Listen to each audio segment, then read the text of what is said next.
Hi guys, I'm Mark and I'm an oyster boy and it's brew day again.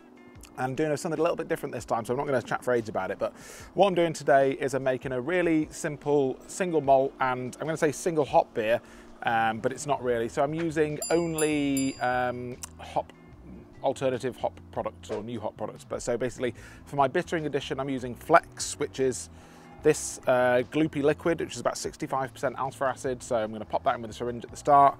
And then instead of whirlpool, I'm going to use a sachet of Incognito, Citra Incognito.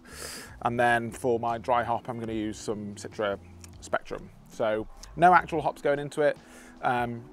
Just 5 kilos of Maris Otter for 23 litres, so it's going to be about 5.3%. And yeah, I'm going to go get mashed in and I'll see you on the other side.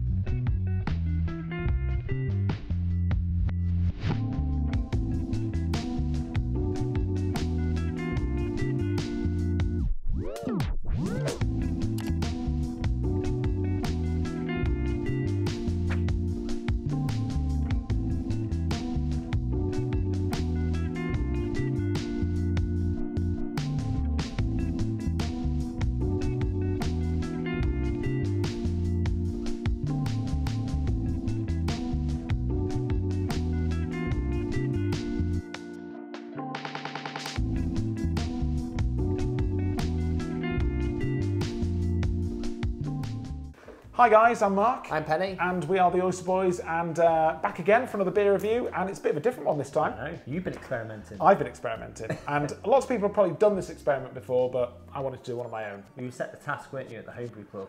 They didn't believe it. No, Dina did not believe that you can make a beer without using any actual hops, but... Was it the fact that, I think one of the main things was the fact that whether it would have the antibacterial properties to protect the beer, and not only could you derive the true flavours, is that the... yeah, I think that was pretty much what the worry was, and I've drank quite a bit of this beer already, and I think that you can... what, tell it's not a hop? Well, no, I think you can tell that it's a hoppy beer, okay, and it's not gone off, right? So I think I've really... So you think you've done mission accomplished? Yeah, I think pretty much, yeah. So this is I would call it a smash beer, single malt and single hop beer, but obviously there's no actual full leaf hops in there. So this is 5 kilos of Maris Otter, crisp Maris Otter, and then I've used Flex for bittering. Okay, which is this? Which is, yeah. So it's just, this is just the pure alpha acids you're putting in? 65% alpha acid. Right. So it's pretty high, pretty bitter. Why don't you try it? Okay. I don't know if it'll taste bitter at this point. So it's sort of like a jam type. Oh, it's disgusting, yeah. So I wouldn't expect it to be bitter at this point.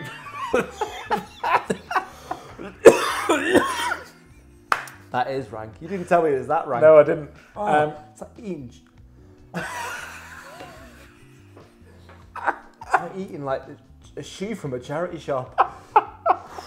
So it's 65% alpha acid. It's gonna be horrendous. I was going to say, it probably won't be bitter at this point because it's not been boiled, so it won't have isomerized it, but it'll still taste absolutely horrific. So do not eat this. So I was planning do not eat it. I was planning a 23 litre batch of beer, and I used, I think, 5 ml of Flex with an hour-long boil. So that should bring the beer out to about 35 IBUs, 30 to 35 IBUs. So what's that, similar to like a Punk IPA or something Punk like that? IPA is like 40, so if you wanted to use a sort of like mainstream beer, that's kind of that level is where it is. And then for a Whirlpool edition, I didn't, again, add any whole hops. I added Incognito, which is, so this is Spectrum, but they come in the same packaging, and it's basically like a hop-derived product with all of the vegetal matter removed. So Incognito is the Whirlpool edition. I added 1 sachet of Citra Incognito to the Whirlpool. And then I added 1 sachet of, this one's Galaxy, but I added Citra Spectrum as a dry hop addition. And the way I added that is I transferred the beer from the fermenter into the keg. It was already carbonated because I like cold cashing on gas in the fridge. And then I just whipped the lid off, squeezed the sachet in, and then just purged the CO2, purged the oxygen, gave the keg a little bit of a shake, and then we tried it from there. And I think it's interesting for you drinking this beer because we both actually tried it when it was in the keg with no spectrum in there. Okay. Sorry, in the fermenter, no spectrum in yeah. there. And then we tried it again with the spectrum. Yeah. So we were able to see what kind of difference that was making. And that was a massive difference. Okay. It made the beer so fresh and lively with a real nice hop character. Okay. I think. So. Yeah, I mean, so when it's literally just like the gel packs that you get from, you see sports people drink. I mean, is it green when it comes out? It's like a yellowy colour. Okay. And again, probably similar to the Flex. I wouldn't recommend eating that. So if you're going for a run and you need a hit of hops, this is not. Have a beer instead. Yeah, just have a beer. Just have a beer. Looks wise, looks a mega beer. Yeah, I was going for like a hazy American pale, right? I think you've hit the spec perfectly. Yeah, I think so. Nice bit of haze, nice white head. If I went to a pub and I was given that, I'd be absolutely over the moon. Yeah, well, we were talking to someone earlier about whether or not you pay £5 for a pint of homebrew. I pay more than £5. Yeah, absolutely. Because I know what it tastes like already, so we'll go through that. But yeah, I think it's like an 8.8 on the looks Not a 9. scale. I mean, I don't want to be dishing out the 9s. I'm giving it a 9. Nice. Yes. Do you want to give some aroma? Yeah, absolutely. So this is the interesting bit to see how much aroma has been passed. Yeah. But yeah. I mean, straight away, it's a really punchy citrus smell. I get lots of tangerine, yeah, a sweet orange flavour. It's not like the skin, so to speak. It's not pithy. It's not pithy. It's the sweetness of a tangerine. It's really vibrant and really fresh. Yeah. Now I would go for a 9 on the aroma front on this beer because I think it smells incredible. And as a showcase for Citra hops, I think that's it is absolutely what you'd want. It genuinely smells like you've done a really big dry hop charge on a beer. Yeah, it does. Yeah. And yeah, it's a 9 again for me, and it's crazy that there's no actual hops. yeah. I don't know. Maybe this is the future when you especially like with homebrew kits, like one tin and a can, in a bucket. Instead of doing the dry things, you just put the sachet in and. I think so. What I think that this was more marketed towards commercial brewers because obviously they're not buying it in this format, right? They're buying it in like a screen wash bottle, that size thing, and it's like it's consistency that you can get because you know what you're getting from this. Whereas different hops year to year might change more and more. Whereas this, it's like, right, I'm going to buy a gallon of Spectrum or a gallon of Incognito, and I'm going to add it at the right stage, and I'm going to get absolutely repeatable results. Yeah, good results. Yeah, good results. Should we taste it? Yeah, absolutely. Cheers. Cheers, guys. Cheers. Cheers. I'll be glad to get that flex flavour out of my mouth.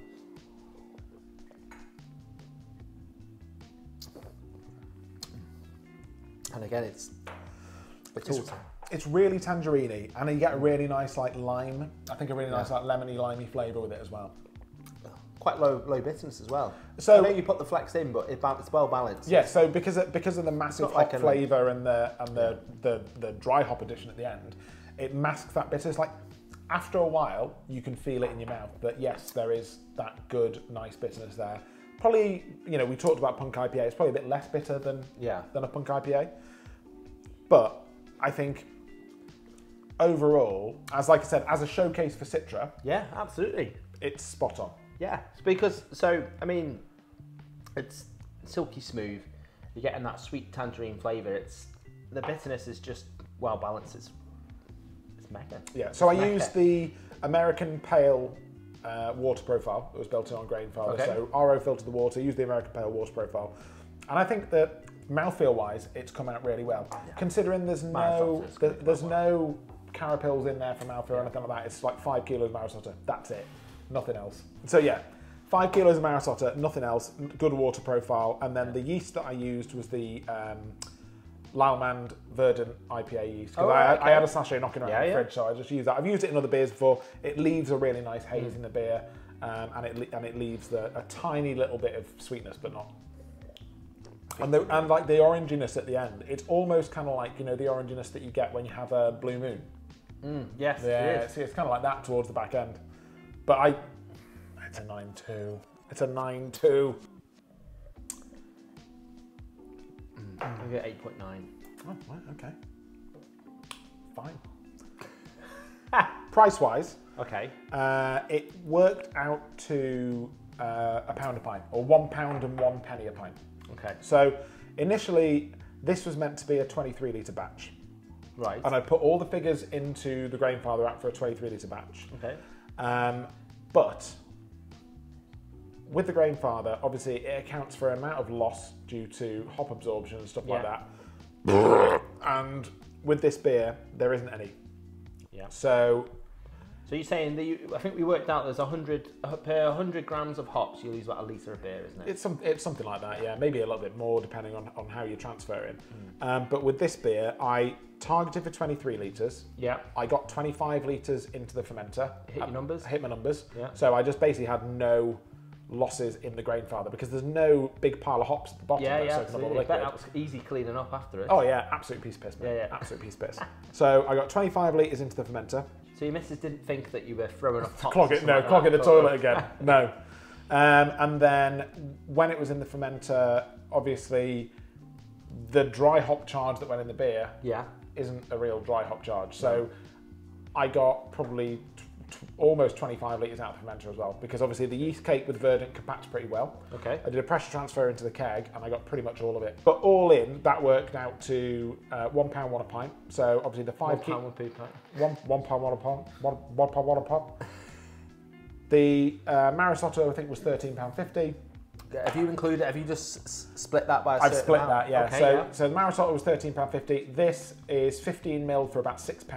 Okay. And obviously I only use 5ml of it. This is quite good because you think about, we always just use sort of like Hallertau for bitter and hops and something like that. Yeah, so they're about £6 and you've got £6 of bitter and hops pretty much. And that's enough for 3 batches. Or if you're doing a less... batches? Well, if I was... So I use 5ml. Oh yeah, it's 15ml. No, but if I was doing... Yeah, and you've tried a bit. But if I was doing a beer that was only, 20 IBUs, that'd be 6 batches. Yeah, of course, If you're doing a wheat beer or something like that. So that's really cheap. But I think for this beer being £1, as hoppy or hoppy, I don't know if you can say hop. Well, obviously the hop products, right? So the hop flavour and aroma in this beer, I think, is better than what you would get if you normally looked at £1 a pint beer that we make.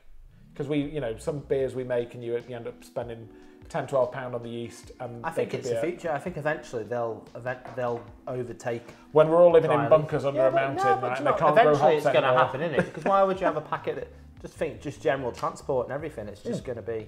They say that storage and transport and stuff like that. These products are really good. They're Makes sense. They're not it's not my taking main... a whole fridge, is it? When you go there and your missus are trying to pull out the veg, and you go, what the fuck is all this like hops and packets of yeast and stuff like that? You can just, it's nothing, is it? What do you think for price? For £1, I think it's really good actually. I think it's really good. I think I'd give it an 8. I'm going to give it an 8.5. Yeah. I think it's a really, really solid beer for a quid. It's really, it's experimental stuff, so it's always going to be more expensive because it's like new, it's not mass produced and stuff like that. It's a hell of a tasty beer. I think you've done really well. I think considering you've never used any of these products before, and it's a smash, like you said. Smash. You said smash because you said Incognito and Spectrum. But they're both Citra Spectrum. Varieties. Citra Incognito. But this, obviously, I don't know what they make Flex out of. So I'm getting, it wouldn't be Citra. It's just going to be down for us. It's going to be some super high alpha acid hop, and then I'll just get rid of the. I didn't recognise it and taste it. And sessionability. It's a very easy drinking beer. Well, you were worried if there was anything less, and you've only just made it, so you've obviously been enjoying it quite a lot. So it's 5.3%. Oh, okay, that's good. I'd have 7 of those. Yeah, I think I'd happily have 5. Yeah, especially on a hot day. Oh yeah, I know it's not now. It's belting down outside, and it's also 10 at night. So. But yeah, I think you've done really well. Really like it. Thanks very much, man. That's all right. Thanks for watching. Yeah. Oh well. Here's the oyster score for this beer. Smash like. Sure it's not in the flex? No, it's definitely not. It's there. I've already put it there. Smash like, hit subscribe, and come back for more. We'll see you on the next one. Yeah. Oysters out.